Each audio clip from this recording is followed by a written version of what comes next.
All right, everybody. Just one moment before I get everything completely set up and get my EU account signed into. So just one more moment.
Alright, perfecto. Signed in, all good to go. Making sure we aren't getting ganked in our own lane.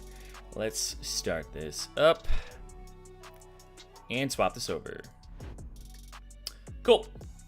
Hey guys, how's it going? We're going to be playing on EU West. I promised you guys that I would be playing on EU West. So, people asked for it. I'm not going to be playing actually, so maybe that's a debate. I said I would be making games on EU West, because this is a level 2 account. So if I had to go in, do the tutorial, all that good stuff. So I don't have like flash. I can't even access my runes. My spells are like ghost and heal. You can't flash till level 7. So I'm not gonna be playing. I'm gonna be watching you guys play, and we're gonna give each other some feedback on that, right? So chat will help me out. You guys will help me out with all that. Just play Singed. Now.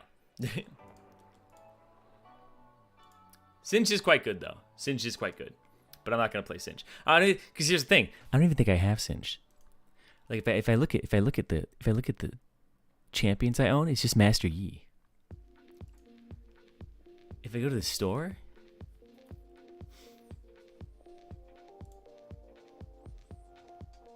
what can I even buy?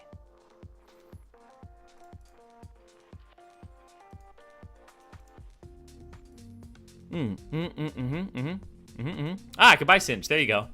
Perfect. Perfect. I can buy Singed and waste my 450 blue essence. Wait,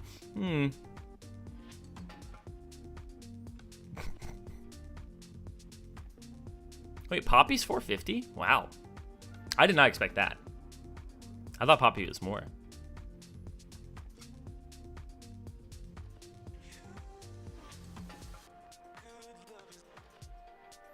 Honestly, the best champions out of this is like Garen right now.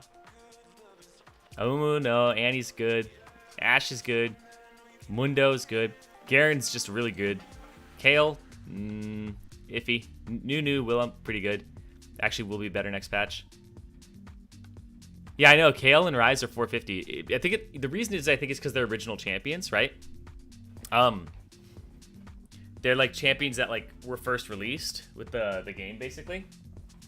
So I think that's why.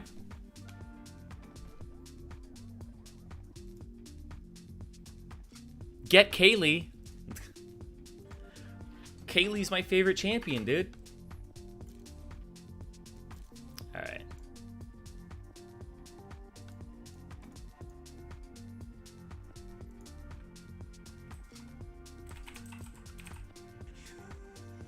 Let's see.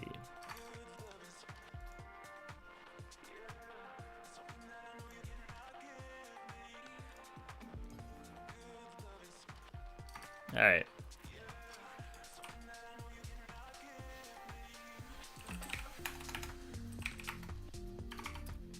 All right, so EU West boys and girls, give me your accounts in gold, and we will get you all in this. Let's go.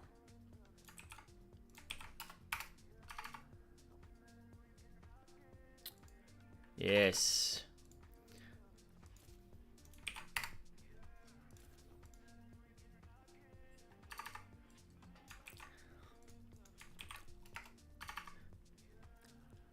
Wait, why did that one not work? Kage no sushi.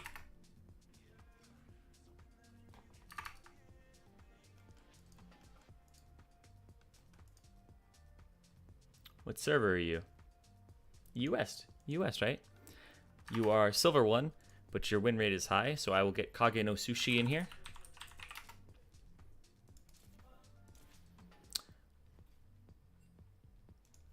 Let's get Ficho 2. We'll check you. Nice, nice. Ficho 2. I'm a little hesitant about Kage no Sushi, but we will see. Jetflix. This EU West account is level 11.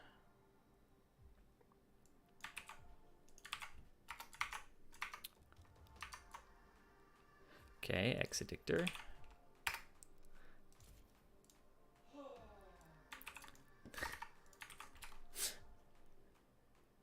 Did you guys just hear my roommate? I don't know if you could hear him or not. This guy's platinum, so we will pass.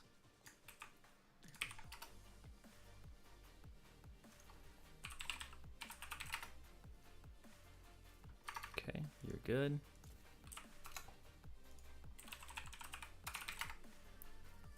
Black Dutch, Flash 247.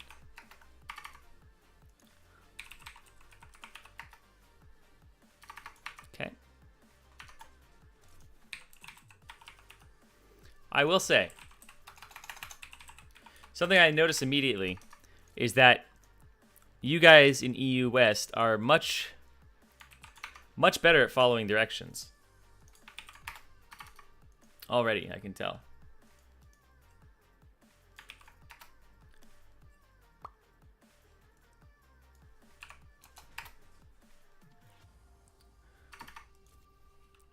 The reason is you guys gave me almost no silver or platinum ranked accounts. You guys gave me only gold accounts. Whereas in North America, when I'm like, it's a gold game, it's like this bronze person's like, let me play. And these other guys who are like silver are like, let me play. And I'm like, okay, wait a second. I know like everybody believes they should be a different elo, but in North America in particular, it seems like the platinum players want to be gold and the bronze players want to be gold too.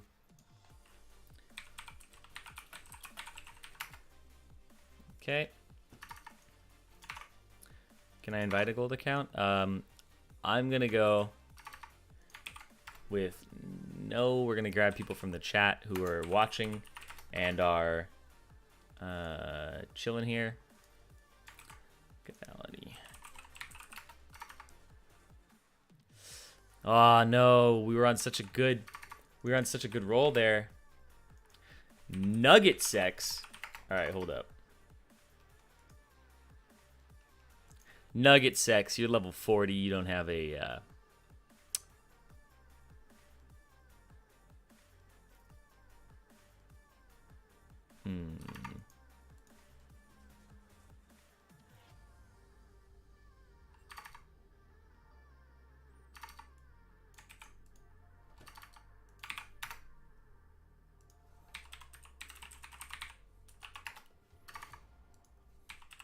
Why is that working?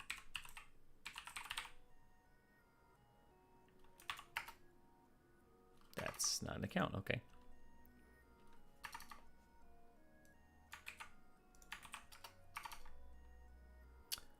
Okay, you're good. And then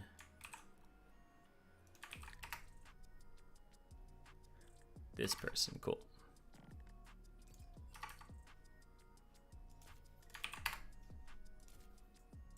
Okay.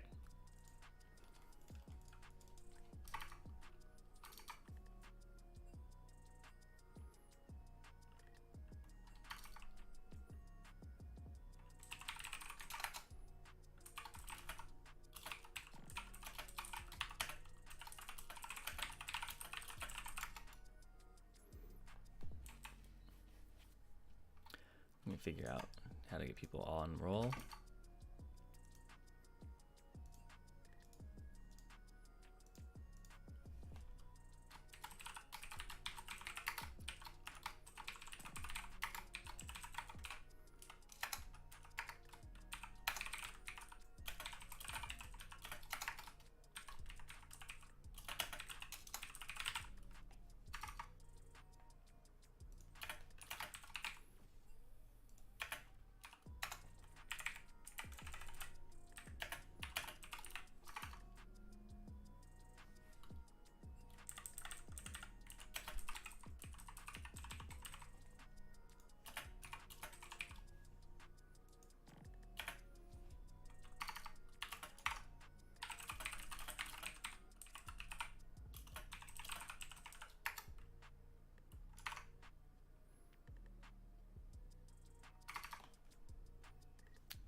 Okay.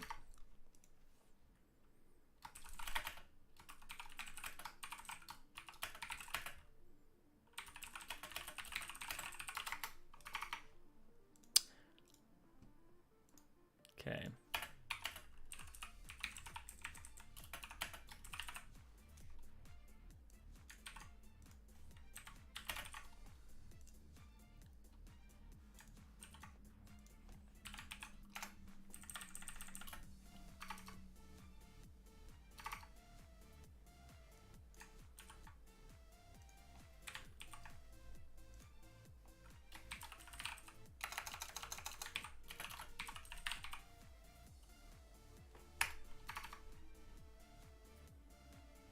Okay.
He said he plays top. Okay.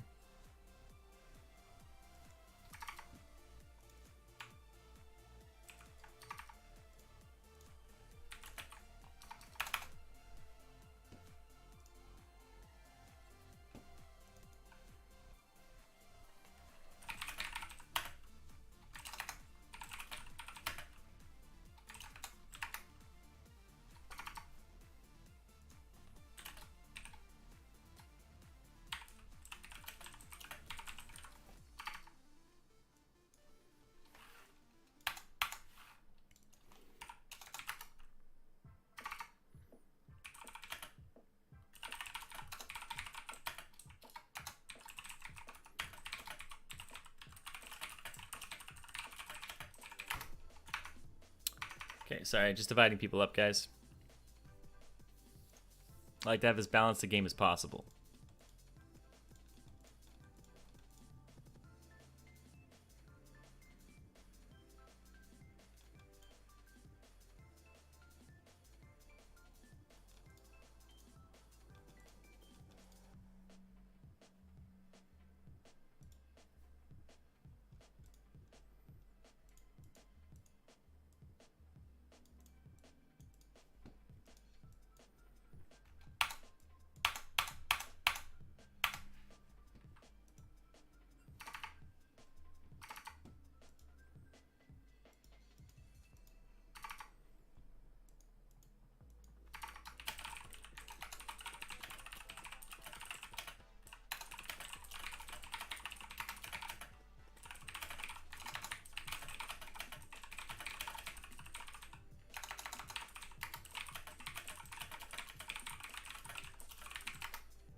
Okay. Okay.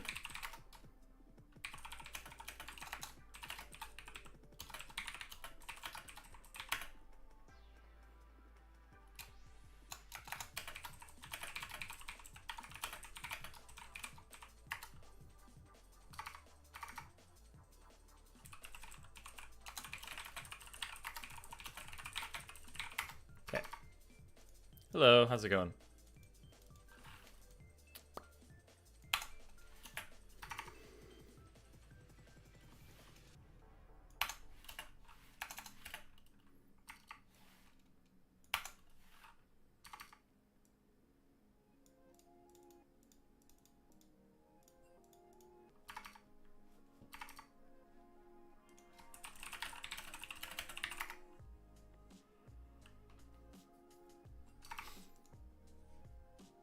Okay. Cool. There we go. No, brought, because I want to have them on...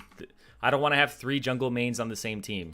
And I don't want to have all the top mains on the same team. So I'm dividing them and doing matchmaking myself. Because it's going to be better if we spend 5 minutes doing that now than having a game that's 20 minutes and wasting our time with that. Okay, so here we go. Copy and pasting. All this. Doop.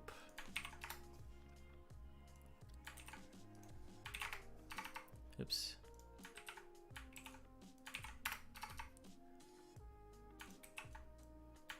Boop, boop, boop, boop.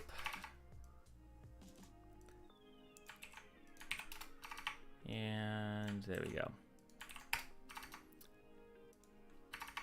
So now let's divide them. So Kage no Sushi, one team, Ficho on the other, Acorn on one team. So we need Acorn on different teams. Perfect.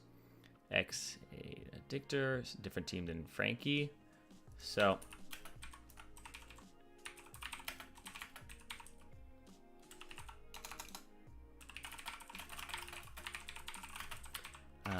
who's on the same team? Is it Thana? Nope.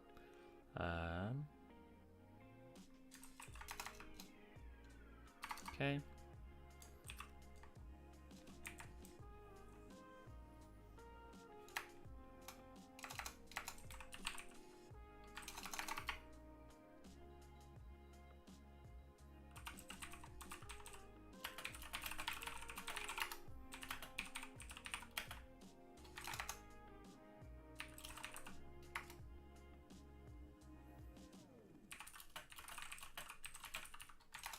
No, I think it's good now.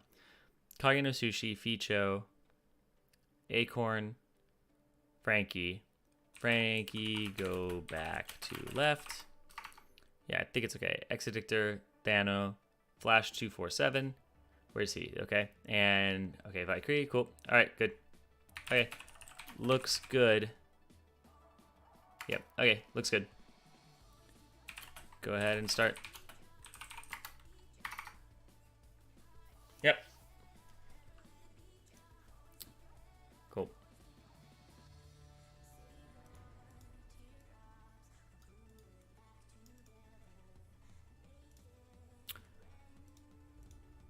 We are gonna do this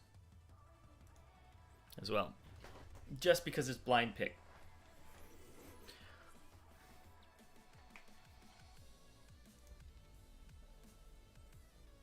And now I get to tease you guys too. It's like, ooh, that's an interesting pick. Ooh. They're really gonna play that? Mid? Actually, the teams look pretty cool so far. No memes.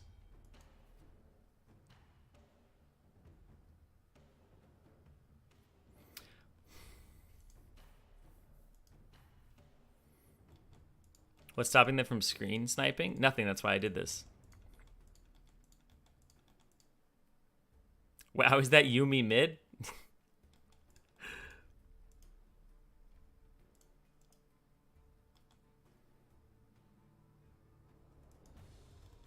During game. It's a 3-minute delay.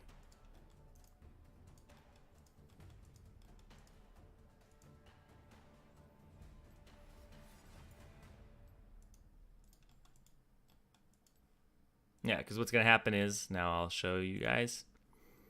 Why no draft? Because it's blind pick, and I don't want them sniping each other in blind pick, so there you go. So now, there's a 3-minute delay, which stops them from screen sniping. So. All right. Anyway, what was I saying? Ah, yes. So, the way this works is, let's go through the lanes really quickly, and let's just look at everything. All right, so we'll start on the left side. So, Teemo, looks like Teemo's going to be playing the top lane. We're going to have Katarina mid. We'll have Frankie, Zach in the jungle, Kai'Sa, Thresh bottom lane. Now, the other side, we're going to have Mordekaiser in the top lane with Warwick, and then Talon mid, and then Vayne Thresh. So Thresh mirror match is the only thing we have here.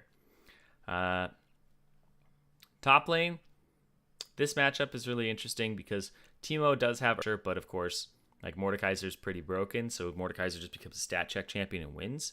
Then in the jungle, Zach is pretty good, but Warwick has a little more pressure in the early game. Zach gets more pressure later. Pretty easy, I would say, even matchup aside from the Warwick pressure early. And then the Zach like gank distance later in the game, and the amount of CC he has versus this team. If he's able to get on Vayne or something, but Thresh should be able to prevent that if he's good enough. The flays backwards, hooks, all that stuff. Try to stop the Zach from getting in. Katarina versus Talon. Talon does a lot of damage early, and Katarina kind of has to go into it because she's melee. So this lane is pretty much Talon's unless he's too passive. And they both want to roam, but Talon will roam faster. And he can't really do much about the Katarina in the mid game. So his target will be Kai'Sa, and she has a shield, she has a Thresh. It'll be a little harder to get onto her. So he might be going after something like Teemo, and we'll see. Bottom lane, Kai'Sa Thresh, a little bit better than Vayne Thresh early game. Kai'Sa does a lot of damage early, better wave clear. Vayne doesn't really have access to wave clear or pressure. She has to scale up and wait, unless she's a really good Vayne and she just kind of, gets those free attacks in every time that Kai'Sa goes for CS. But it'll come down to how good the Threshes are, of course. Always in a mirror match, that's how it goes. So I expect this lane to have pressure in the bot side, just because Kai'Sa's a better version of Vayne, early game especially. Late game, she'll have a little more mobility, ways to dodge out on these guys, but she'll be a primary target. We'll see if she's able to get away from somebody like the Mordekaiser.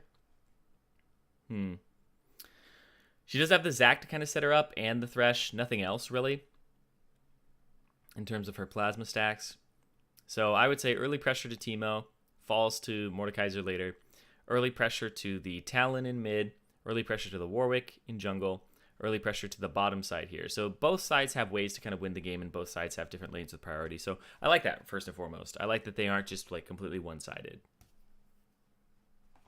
Okay, now let's move on into the game.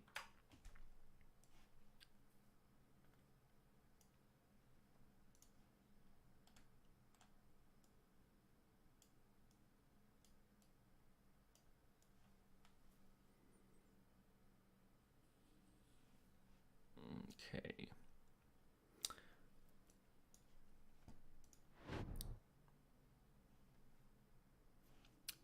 Use Discord. No.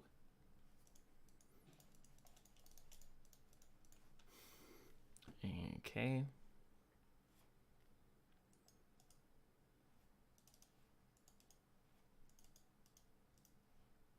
These guys are all playing champions that they've played before / main.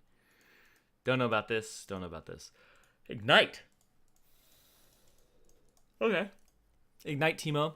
We'll see how he does against the Mordekaiser. Anything else interesting here? In terms of summoner spell choices? No. But they actually, this is going to be confusing. They both took like exactly the same thing.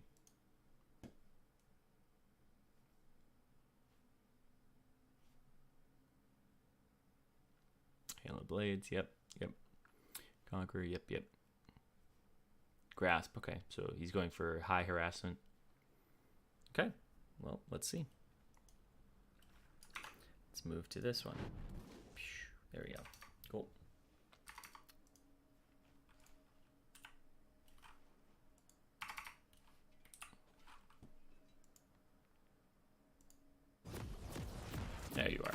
was like, objective timer, show.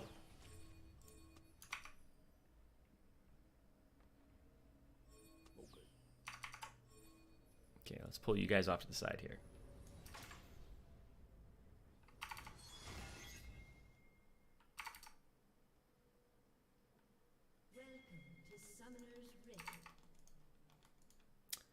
All right. Invading. Monka S. Going for an invade in one of these games. Oh man.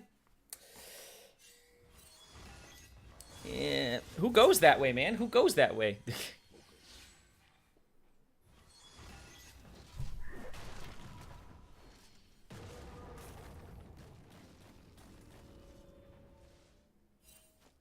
Okay, they placed a counter ward over on the Raptors. That's not bad.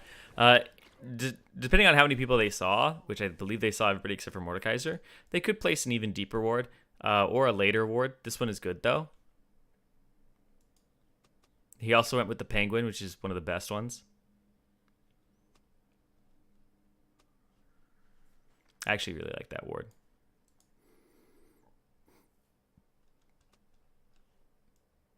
Okay, so both sides leashing bot.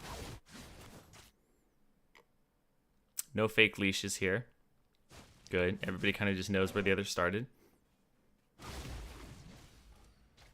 They're going the safe way instead of through here because they didn't get any control of this bush, so I like this route. It cost them anything? Yeah,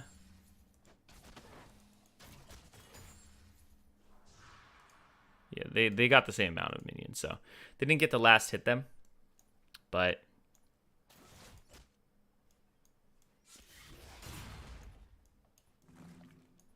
cool. Here you go. Everybody's in order now. Nice. Focus more on this game. So, in this game, he's just gonna. There you go. Yeah, he's blocking it for him. Oh. Oh, wait. If they. Oh, he got level 2. That's the problem. So you saw there that they were pressuring the Vayne, which is the right move there. Even though they weren't level 2, they were pressuring the Vayne. Teemo's pushing up. Oh, he didn't actually get yoinked. And now Teemo just stands here in the bush, right? And this will actually show him, right? No. No, it won't. There we go. Oh, he attacked. Ruh-roh. And he's dead. So too much pressure there. Went too far forward, saw it coming, and then still wasn't able to avoid it. Don't think he was expecting the level 3 gank from 1, 2, 3 camps and then going. Because people mostly do 4 camps now, right? They do 1, maybe even 2, 3, 4, 5, or they do 1, 2, 3, 4. And then they get Scuttle Crab at 315. But that's a really early gank from the Warwick, which is actually really good. So let's go back here and see what happened bottom side. But I actually thought that was good from the Warwick because the routing was a little bit strange. Here they'll hit level 3 in 1 more minion. Oh, he pulled him into turret. Dead. Yep. So because the heals were used earlier and all that, he's got the flash too. If he... Nah, flash plays too much. And he's walking into this, yeah. So they're both going to trade scuttles. That's good. Bot side, the roll right into the hook, that is unfortunate.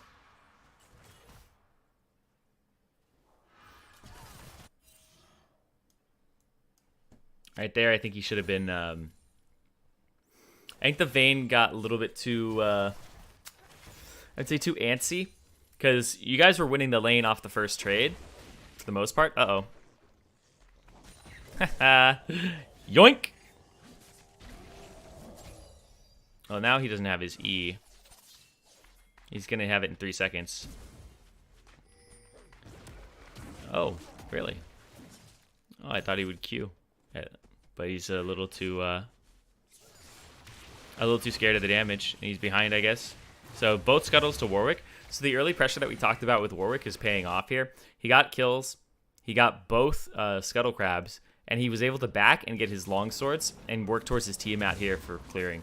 So Warwick's just going for speed at this point, and he's mostly trying to just make sure that he affects the game as much as possible early, because that's where he has his advantage over Zach, right? We talked about it in Champion Select.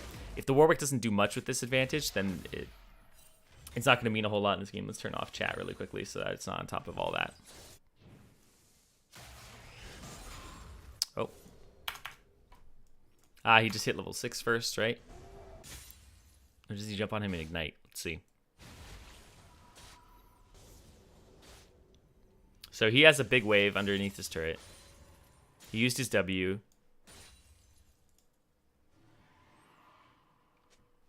Okay. That's... Use his W. He's gonna jump in. Yep, there it is. And he's dead. Okay. That was actually good. It's actually pretty good from the Katarina, because... Jumps in, W's, so he gets the first part of damage, second part, and then he has him killed 2 different ways here, because he can even flash after him and maybe a Shumpo, but he doesn't have to flash. So now Katarina has flash and ultimate available. Doesn't have the ignite, but still has a summoner spell advantage over the Talon, but the Talon has CS over him and has the Tiamat completed, so he rushes the Tiamat here for the wave clear as opposed to getting boots of mobility to affect side lanes. But the Katarina is going to have the Bilgewater Cutlass now for sustain, so the Tiamat is going to provide him a lot of kind of wave clear and mobility to maybe even steal camps or do whatever he needs to. This, again, is kind of the Teemo being a little too far shoved up. He's not... Yeah...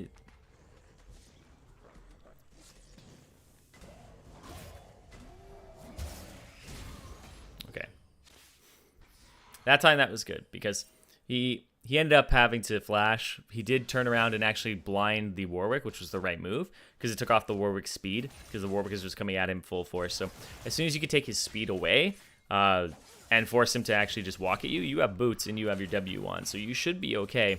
But it might have been a little bit too late to do that, I think. He got that idea like maybe a half second too late. Here comes Zach. Double hit. Nice into both. Vayne's dead. Boink. Yep. So he almost gets out, but the fact that he doesn't have flash there is huge. I don't know if his heal was even available, but would it have made a difference? No. It's just a second away, right? Yeah.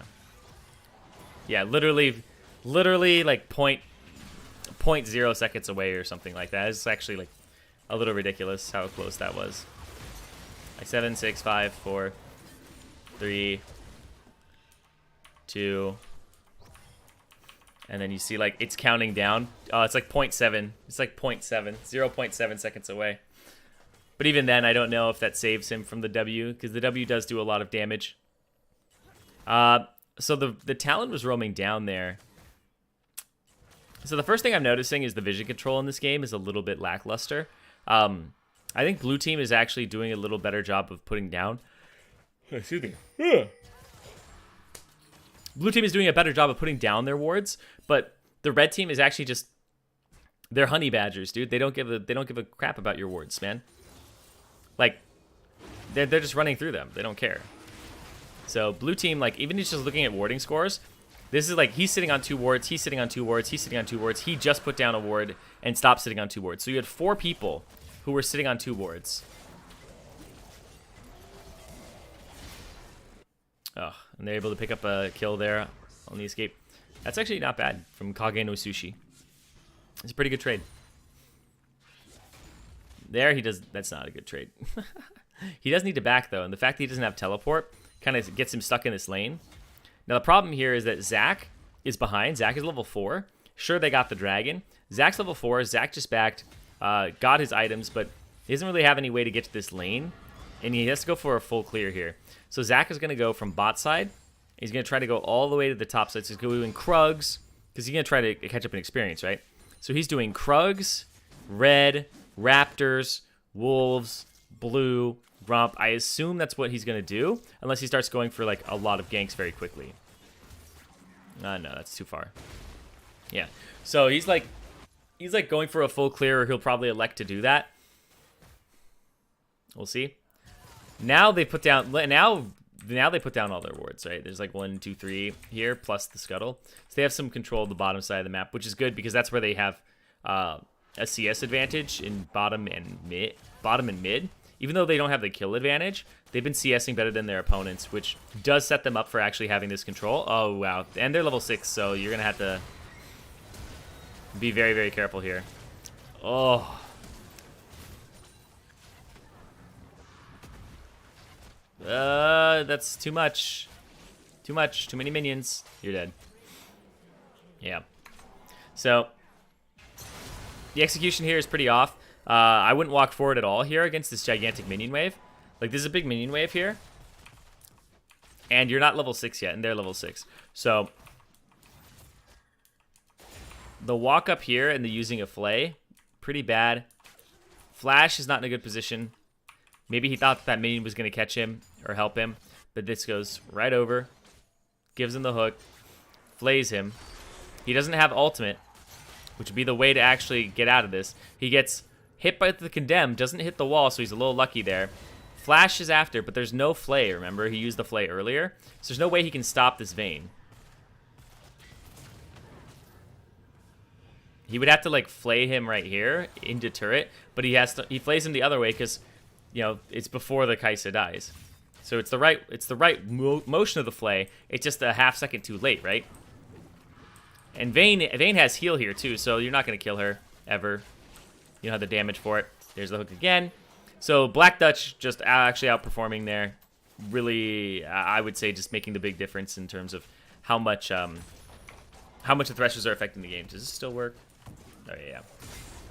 That's really aggressive. And, ooh. I was like, is his passive going to get popped for that?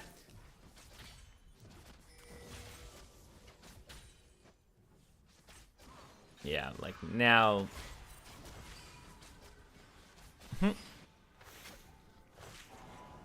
That's massive because they were down 2-0 in that.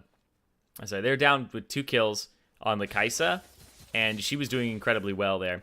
So the fact they're able to get that is massive. It shouldn't have happened. Should kind of play around that a little bit more. And play around the fact that you're not level 6. So even walking up there, they had no business walking up there. Just catch that giant wave, right? She's up in CS. You need to just CS and be patient. So I would say a lot of that is impatient play. If Flash sees this and Zizun, I don't know how to say it. Oh, there's Shampoo. Yep. Woo. Yeah, and that's where you have multiple people coming into your lane. You're just like, come on, guys. What the heck? Where's my team? Oh, and now Kage no Sushi.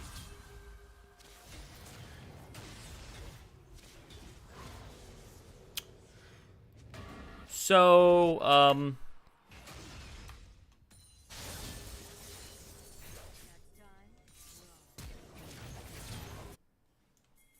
Kage no Sushi's been having a hard time here. Like I said, the early game goes to Teemo, but the Mordekaiser just outstats you, and that happens very, very quickly. And the problem here is that this Mordekaiser, it's just the matchup. Like, because the Mordekaiser got that early kill onto Teemo, it's even faster that he's able to do something like this. Let's ignore the fact that, you know,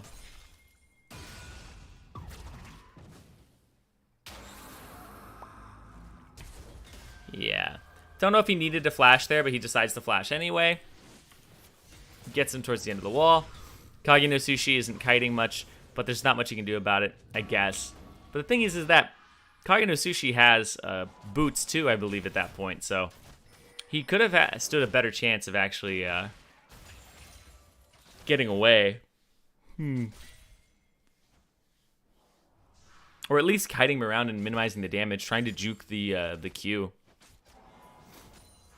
So now that Teemo's dead and has no teleport, this is kind of like, this is what I call like the useless Teemo, because he's actually not going to be able to do anything in this game. The way this Teemo affects the game is he's just a bait now. He's a piñata, right? That's all he is in this game. He doesn't have teleport. He doesn't have a way to affect side lanes. He's not strong enough to win split push, and he's not a good team fighter. He is building some AP, it seems. Maybe some attack speed AP build on hit. I don't know. But he's not going to be able to win any 1v1s. He's not going to contribute to a team fight in a meaningful way with more AP because he doesn't have that. So he doesn't really have a win condition right now, right? He doesn't really have any way to win this game. And this is what I call the useless Teemo. It's the pinata. But what you have to do if you're the pinata is you have to not get hit, you know? You don't want to be cracked open for all that good old candy. So you need to not die. You need to stop dying. Because this is where you go from 0-2 Teemo to being 0-6 Teemo in the matter of like 5 minutes. And this is what I was saying where like Katarina, Talon can't really stop Katarina. She just full channels the ulti. Gets the flash out of the Talon, even though there was a summoner spell advantage there for him. He's not able to do much. He doesn't return much damage. So Katarina is kind of the way they get back into this game. Whereas if you look at like the difference in gold, a lot of that is the Kai'Sa and the Mordekaiser. And I guess the Thresh as well. But the Talon is definitely not ahead in his lane. And in the jungle, yeah, he's doing well. If he puts down this... Oh, wow. You gotta watch out. Oh, wait. R? There it is. He's got to hit the Vayne instead. Woo. Okay, here comes Cat. Dead. Got him. Nice. The Katarina literally is like saving this game. They can't save this turret though. Oh, and he got gold for that. Okay. Yep, now they go for dragon. This will be their second dragon. Katarina is like their win condition in this game. And you know how I was talking about it earlier? Right, but literally right before this is like everybody in this game is doing poorly except for the Katarina. This is how you guys, like if you guys are in gold or silver or whatever, like even platinum players, this is how you actually win games. Because I can't tell you how many times I've seen people who are this Katarina, who killed their lane opponent, clear this wave, and then they go, I need to back. I want boots, right? I want a plate. Instead of going for this plate right here, he goes and he walks down bottom to make this play happen, which is way more important. Sure, he loses out on the plate, but this play here is really big for the momentum of the game and the rest of the entirety of the match, because the bottom lane and the jungle have been dominating your bot lane and jungle, and you have pressure mid, so use it. Go to this play, get yourself fed, because this is how you win games right now, guys. The way you win games isn't by playing through your lane, it's by playing through other people's lanes, because your lane expects you to be there, right? Like the Talon expects the Katarina to be here. These guys expect these guys to be here, right? The jungler and the ADC expect them to be there, but they don't expect the mid laner to be there.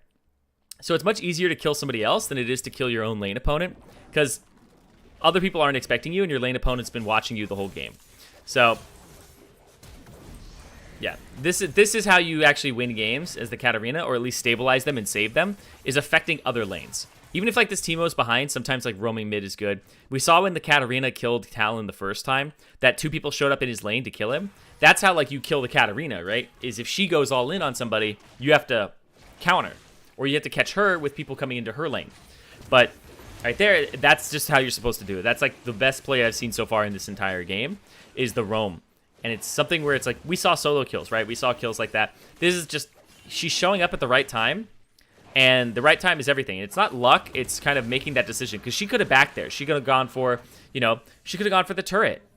She could have done the classic play that I see in every single solo queue game, is, oh, plates? Dinner time, baby. And then they just go get some plates, and it's like, okay, well, you got yourself some gold, but our bottom lane just got destroyed. And there was more gold down bottom. If you look at bottom lane, like if you look at the plate as like, you know, however much gold that it's worth to you, and you go, okay, I could get literally like 6 times that amount of gold by going bottom lane right now. Why wouldn't you want 6 times as much gold? It just seems like a steal to me. So ulti for ulti. So the Talon's not able to use his ultimate offensively yet. Katarina's constantly applying pressure to him. Thresh roamed. That gives up bot turret. He went to try and get back to the Katarina. Now the Katarina is going to have other people in her lane. So this becomes the hard part for Thresh.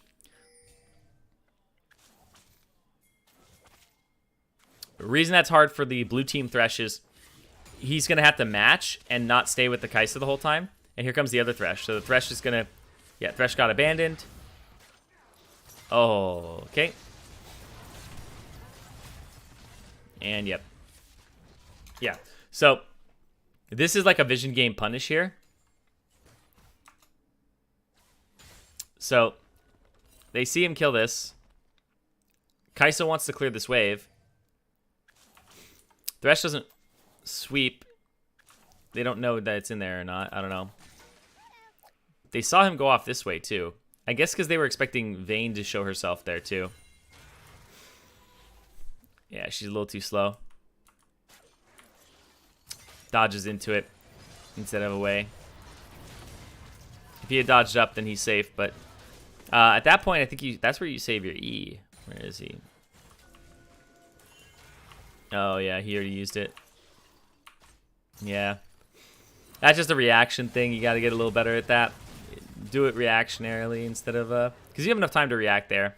Keep your mouse close to your character and change your direction based on that. But Thresh at the same time had gone up and ended up abandoning it. Because the Thresh, like I was saying right before that happened, he has a really hard time in this game now. He's 2 levels down over his lane opponent, over the other Thresh. And mid lane is the next place that's going to get attacked. Bot lane... Sorry, we'll do that in a second. Bot lane is open, and because bot lane's open, this Thresh has to match the other Thresh and follow him wherever he goes or predict where he's going to go. And if they don't have the vision to predict or follow him, then things like that are going to happen. And you can see there was actually a really good play there from the Thresh and the Vayne by catching them off guard. Let's see. It looks like something happens topside here. Taking a lot of extra poke damage there. Dodge is out. Oh, decides to not keep pursuing. Okay. He caught himself in there. He couldn't escape the turret because he ultied, and then he goes to the edge of his ultimate, which is down here.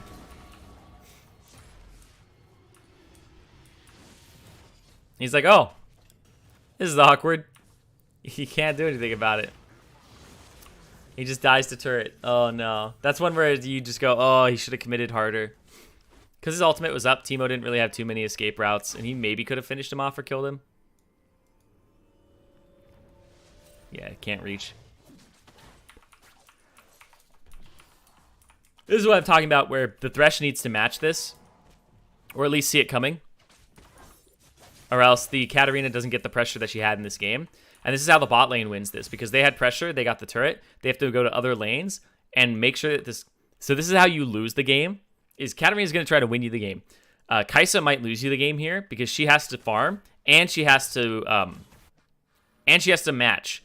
So you can't do both at the exact same time, and you have to find the times where you can match and the times where you can farm. Because if you mess that up, you're going to have a really bad time. And here, they're going to lose top turret.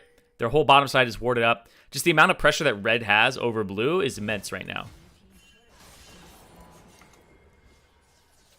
Let's see.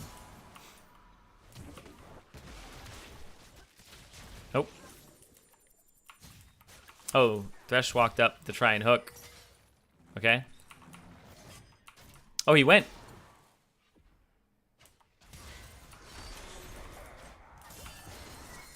He has Flay still. Yeah. Alright, he's dead. They just gave gold over to the Talon, who will keep pursuing. And they have there are guys over here, so yeah. Oh wait, yep, nope, they're gonna lose. Uh-oh. Oh, he might get one of them, right? Maybe 2? Oh. Okay, okay. Wait, she moved up instead of... Oh, okay. Ooh. He has ulti. He's not going to be able to get in range yet. Oh, the turret. She has more movement speed when pursuing, though. Okay, he's going to ulti here, right? Ooh. Oh. Oh. Oh. Yep. And then Kai'Sa's farming down bottom because she has to. And, like, yeah, that's where like they take advantage of the fact that Kai'Sa's farming. That's tragic, dude. It's good from red team to punish these things, though. I like how the Vayne is playing this game. She didn't really have like a winning matchup bottom, but her Thresh is outperforming the other Thresh. And mirror matches get really volatile. It's just like whoever's playing slightly better than the other person will definitely take the matchup. Because not much the other person can do. That's why I don't like mirror matches too much. And here's my philosophy on it and why I don't like them. Is in mirror matches, most of the time, if like, let's say Vayne versus Kai'Sa, right? One of them gets a kill over the other one. It's not like they're exactly the same champion. They have different things, right? One lands a skill shot a little differently. One has a shield, way to dodge, etc. So if you're like down a kill in a matchup that's Kai'Sa, Vayne, or even Teemo, Mordekaiser, you have different tools to outplay the other person, right? And you have ways to actually deal with that matchup, maybe different ranges, etc., right? So even if you're behind or ahead, you always have something you can do. In a mirror matchup, it feels a little bit more powerless because you're exactly the same champion. They just have more stats as you. And so you don't really have a unique way to actually combat them. You have the same way to fight them that they have to fight you. And so it feels really bad in mirror matchups. It feels actually more helpless than other matchups because you don't have a unique way to actually play the game. So if like Varus dies early on, it's like, oh, I can keep poking this guy maybe. But if it's Varus versus Varus, it's just like, well, whoever lands more poke, or even then, it's just like you both are the same champion and there's no real way to get that advantage over the other person. Katarina's bot side, so this is actually really bad. They aren't playing with their strong member right now. Go over the wall, go over the wall. There you go.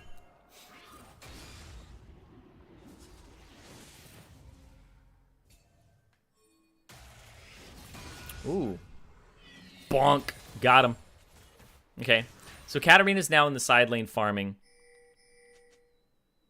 They're going to push mid because Katarina's on the side lane. Dragon's coming up soon. Oh, no, no, no, no. I know. Sometimes you really want to take those, but I don't think you can. Nice hook again. And this guy, Black Dutch, is actually like hard out playing. Oh, that's... yeah, he's going to get popped here. Yeah, and now they're going to Rift Herald. And this is going to be a hard push down mid. So the fact that Katarina was bottom side, they took advantage of that. And you saw that Black Dutch is actually doing a really good job of recognizing the situations in which he should play up and in which he should punish the enemy. Because if he's not punishing the enemy, you're going to have a really bad time kind of being stalled out against. And so Black Dutch is doing what I think more supports should do. And that's being a playmaker at the right times. Like, so people mess this up all the time. Okay, Vayne. People mess this up all the time, right? They're making plays, but they're making them at the wrong time. They're making them at the wrong time relative to what their enemy is doing. There, they were like, he saw that Thresh didn't know what to do when he was bot side, right? And they waited there with the Vayne, and they were like, okay, Kai'Sa's farming bot side, let's punish her. They kill Kai'Sa. They go down mid lane this time, and they punish the fact that Katarina's bottom side. So what's going on here is blue team doesn't have an effective side laner because they don't have teleport. And so side laning on this team is instantly punishable. So you see Teemo in a side lane. Go ahead and 5v4 the rest of the team. You see Katarina in a side lane. 5v4 the rest of the team. There's no way she's going to make it there in time. And so they're doing a really good job of punishing and being very active and pulling the trigger on things as a group. This feels really bad as the blue team to play against because you don't have a really good answer to this. The only answer you have to this is collapsing faster than they can make a play. He's alone. He's actually he's going to flash over the wall, but he was checking without his team. That's why you always have your jungler come along with you, or you have two people go in for the invade. 20 minutes in. How close is Manamune here, Romana? Very, very far, actually.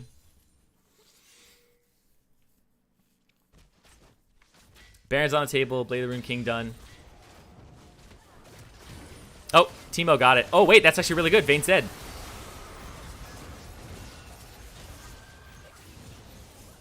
So, the reason this was good here is they just got the flash out of Thresh. Thresh is down here. He has to go all the way around. So, even if Warwick is, like, over here, who's, you know, he's power farming. He's 2 levels up. Kai'Sa's down here. She's been pretty useless the whole game. This was really good because the hook finally lands. And they don't have good vision over here. They put all their vision on the bottom side of the map, right?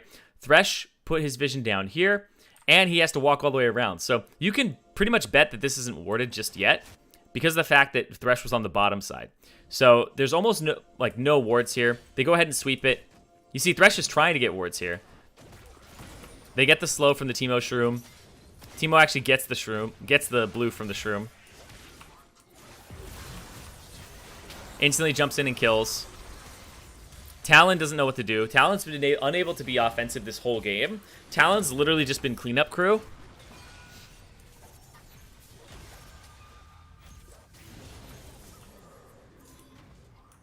Yeah, and then he takes the Lantern out. So they actually get 2 kills there, 2 really good kills there. Are they pinging Baron? They're pinging Baron, yeah. So Baron's not an amazing call here, but setting up the Baron area is. Oh, wow. Cool. So they're trying to get summoners out of him. No wards available. Are they going to start it? Okay. They have a ward in the back of the pit. Warwick can steal this pretty handily. The way that Warwick will steal this is Warwick will flash in, get lanterned out. You got to pressure at the same time, though, so let's see what happens. He's low. So if... Okay, yeah, if he kills this ward, you give free reign to the Warwick here. There's TP. Move to this corner.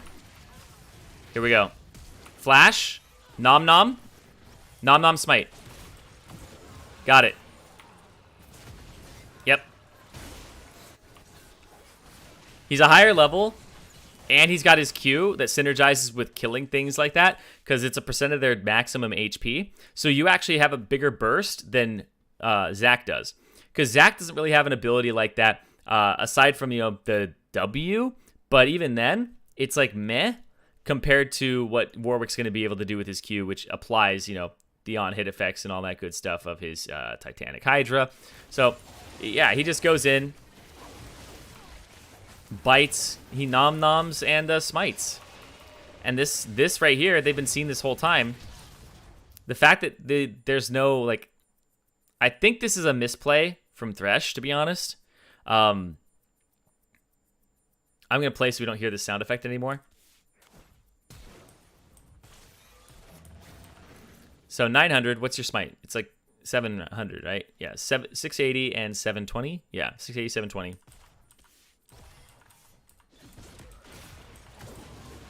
Yeah.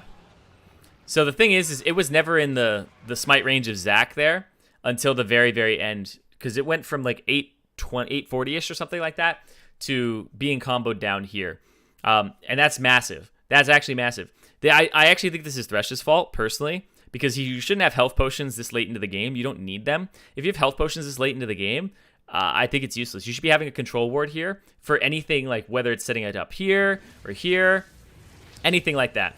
So the fact that he, I don't even know if he's ever going to use these potions. So I actually think that's a big misplay from having the potions. This inventory slot should be dedicated to control wards. This control ward isn't even his, right? It's somebody else's. This control ward, that actually shouldn't even be a control ward over the wall. That control ward should be in the pit. That's Zac's, right? Yeah, that's Zac's. So, Teemo has 2 wards. Kai'Sa has a ward. They should be placing their wards down. Kai'Sa actually should be placing her ward earlier than this. Somebody who goes over here. Who goes over here? Is this? Yeah, so he puts a control ward down. Teemo puts one of his wards down. Yeah, this is a bad control ward for sure. Maybe they don't think that Warwick has flash because he used his ultimate. I don't know. But yeah, Warwick just does a really good job of waiting. Waits, tucks himself in the corner because you can't flash this wall reliably over here. And then boom.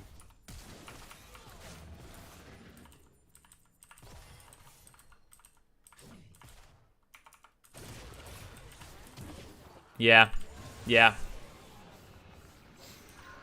There's nothing that the Zac could have done about that except for tried to time it with the Warwick smite. So now they're going to kite. and see if they can do anything about this. The Katarina doesn't have exact cooldowns just yet. Oh, got one. Oh. Oh, not quite, not quite. Oh. Nope. Now they're just on the run. Oh, they're just getting destroyed here. And speaking of getting destroyed, Talon, gone. Dead. Maybe, was that minion blocked? Did she get minion blocked? I don't know what that was.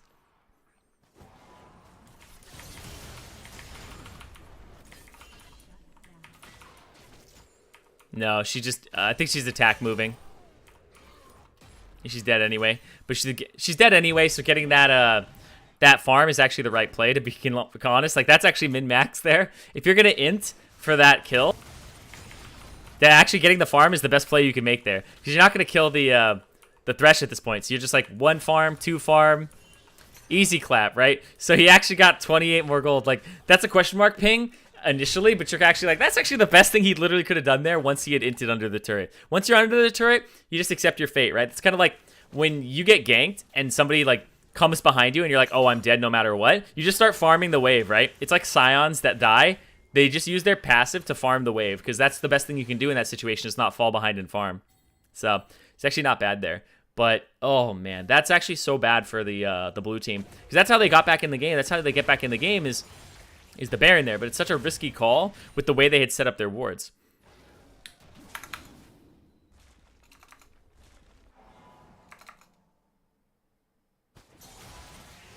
Yeah, so Thresh uses both of his potions in this fight. He uses both of his potions in this fight and they actually do nothing for him. It doesn't save his life. And he recalls after. So, like, the potions were literally useless. Potions are really bad later in the game. They're not good, right? Because potions at the beginning of the game are a larger percentage of your HP pool and absorb basically, like, 1 ability from somebody, right?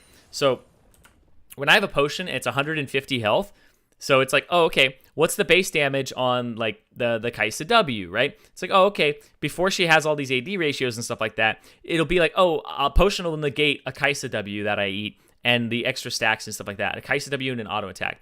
At this point in the game, it's like, oh, it's maybe like a little less than an auto attack.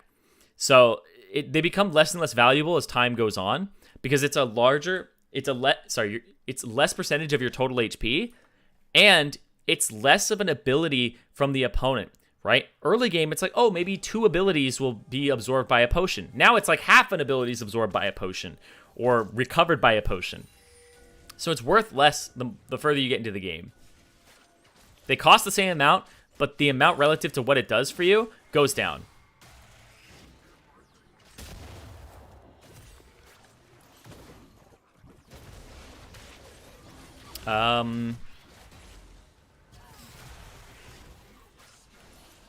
Katarina is still their win condition. The problem here, though, is Katarina can still win you games. Uh-oh.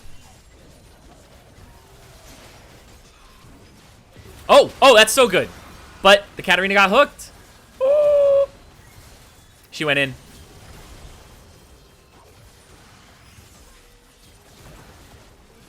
Yep. The Warwick is really hard to deal with here. So, like, this is actually super good from, this is really good from the Zac, but at the same time, like, he sees the opportunity. Teemo gets caught. Zac is low, but sees an opportunity to go in. Kai'Sa gets pulled back. He already started the windup. I think he was aiming for Kai'Sa, to be honest. But he gets the Katarina, which is the even better target here. Because right here, this is where Katarina devastates a team fight. Is she gets in with a Q, E, W, ultimate, and then she can just E all around. But, like, because even watch the Katarina here. I'm sorry, watch the Vayne here. Why? Right, watch. He jumps in with Shumpo, ulties, smite, hits him with basically not everything. Doesn't even use the gunblade. Still kills him almost instantaneously. So the Katarina does damage, but he doesn't do enough to everybody. And the Warwick is going to be a big problem there. The Thresh is going to be a big problem there because they both interrupt her ultimate very easily. I would not stick around here. Yeah, I was like, the Warwick can literally walk up on you. You don't have a way to escape this. You're dead, right? Oh, wait, no, he doesn't have flash. Oh, wait. Oh, wait. What?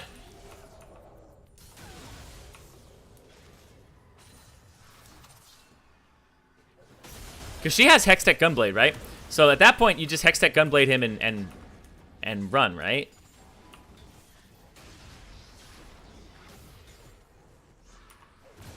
Hextech Gunblade him. I don't think he can reach you. Yeah, you're fine. Oh. Yeah, maybe the Thresh makes it to you, though. Oof. Yeah, that's a 10k gold difference. Even though it's 5 kill difference, there's the 10k gold difference because there's a lot of assists, and there's also a lot of a CS advantage here. The jungle, the Baron on top of that. The Baron's worth 1,500 gold, right? People don't realize that, but the Baron is worth 1,500 gold. And then if you get more kills on top of it, you can have like a 3k gold swing really easily. They got the turrets. The Katarina has a harder and harder time in this game because there's HP being purchased with things like the Black Cleaver. Also, their team is highly indexed on magic damage now that I look at it. So buying something like a Spirit Visage or an Adaptive Helm really does shut down the blue team here. Yeah. A purchase like that really messes them up. That's why everybody has Merc Treads, right? It's a really easy boot buy in this game. So the Katarina has to, like, there's no real big AD threats on the team. Even Kai'Sa does a lot of AP damage. Or magic damage, I guess I should say. So what we're noticing in this game is kind of, I would say the map movements of the blue team are much harder to kind of get together than the red team. So the way that the red team got into this game was good plays from the Thresh, but also the fact that he took advantage. Make a choice. Okay. Oh, now you're caught. Yep. Yeah, so the map movements are really just distorted between this team. They don't know exactly what they want to do. Are we fighting? Are we not fighting? Are we splitting? Are we disengaging? They're not quite sure what they want to do in this game. And you can see they look out of sorts. Whereas the red team, they've gotten to a point where they're like, just group, forehead, and then they'll win the game because they're just grouping. Right? They're grouping around things like because the thing is Zach in this game was 2-1 in like 6 or 2-1 in 7 before that fight down bottom. I think he was 2-1 in 6, right? And sure, it's not a bad scoreline, but the way he's affected the game has been very different compared to the Warwick, who's actually done a lot more, stealing the Baron, having higher CS, higher level, affecting the right lanes at the right time early. Katarina's actually had more of an effect, despite the same kill participation as the Zach, has had more of an effect on this game than the Zach has. Yeah. And now it's like desperation, and this is where you lose the game flat out. So they don't have to recall here. They can instead just keep pushing, and there's not much they can do about this. They don't have the wave clear on Katarina or Kai'Sa. They have to like try and do something about this. She's gonna jump away, try to bring her with her. Now this is gonna be a hook. One of them's dead. Yep, she's dead. Yeah, and that's gonna be the game there. At 27 minutes. The 27-minute game, even though the Katarina did her damnedest in this game and tried really hard, it looked like it was just almost impossible for her once the game got out of her hands. And I honestly blame kind of the composition because we'll go back to what I said at the very beginning of this game. Okay, so what I said at the very beginning of this game, I think is very, very relevant because what I said at the beginning of this game was, when you look at the compositions, it's Teemo versus Mordekaiser. Teemo should beat Mordekaiser early, right? Should beat him early. And then Mordekaiser basically doesn't have to scale, but he just outstats Teemo from like an ability perspective, Conqueror and all that stuff. So as long as he weathers the storm of the first like 3, 4, 5 levels, then Mordekaiser wins. Like hands down wins. Like beats Teemo into a bloody pulp. Zach loses to Warwick early, so Warwick should actually have more pressure than Zach at the beginning of the game. Zach will do a little better than Warwick later, but it depends on how Warwick does early. But he gets to dictate how that goes, just like how Teemo gets to dictate this lane. Katarina versus Talon. This is usually Talon favored to my knowledge, and then Katarina just runs away with it. But the roam down bot, it's basically whoever gets the more roams. Talon was never aggressive with his ultimate and punish the Katarina, but he blew his flash. There was a bunch of stuff that happened early that really got him punished, and so Katarina kind of ran away with the game to the bot side. Kai'Sa versus Thresh, I believe, should beat the Vayne versus Thresh early, and it becomes a skill matchup of Thresh versus Thresh, but Kai'Sa should beat Vayne early. Better wave clear. Her abilities actually do a little bit more damage on isolated targets, and it comes down to how the Threshes play. So I definitely think Black Dutch played better than his lane opponent this game. And I think the Kai'Sa was a little bit more on the passive side comparatively. He also messed up early about the hook when he walked up when they were level 6. I think the level 6 fight was massive.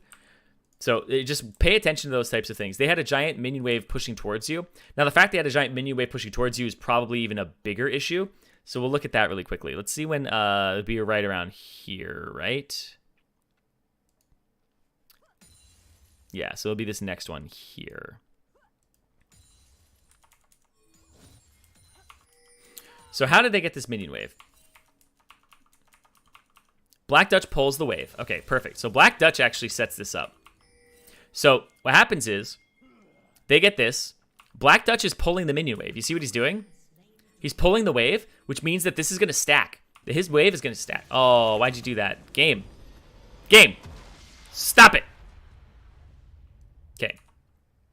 So Black Dutch is doing he's pulling the minion wave, which is really good for freezing because the CS is equal, right? There's only a 5 CS difference here. It's 0 to 2 or 2 to 0, right? Then they get the Thresh, who is misplaying here.